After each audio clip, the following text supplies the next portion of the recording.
жылы түскен себебім осы алдағы уақытта әскери адам болуды армандадым. Мен өзім туылғаннан бері әскери бөлімдерде, әскери гарнизондарда туылып өскен болатын.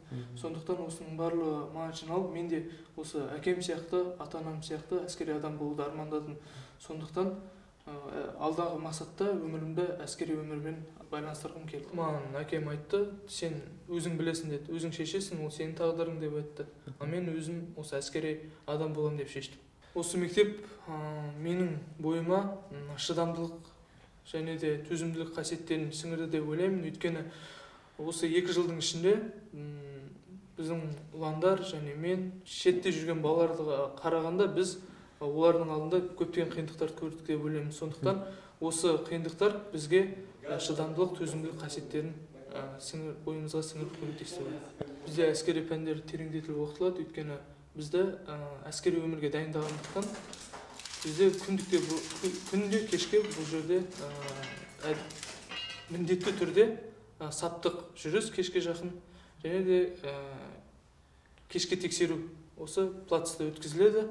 Ол кезде міндетті түрде біз әскери саппен күнде жүріп өтуіміз керек. Ертеңіне біз ұйқыдан тұрысымен кешкі жатқанға дейін біздің уақытымыз бәрі белгіленіп қойған. Ол арнайы мектеп бастығының бұйрығымен, ол күн тәртібі деп аталады.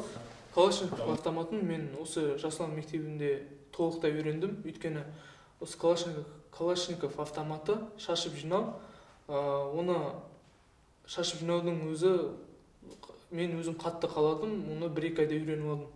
Бос уақытымда мен спортпен айналысқанды жақсы көремін. Спортпен айналысқан және жаңада айтып өткенім кітап оқығанды жақсы көремін. Қазақстан Республикасының барлық әскерилеріне осы Қазақстан Республикасының қарулы күштерінің құрылғанына 25 жыл толуына орай барлығын құттықтағым келіп тұр.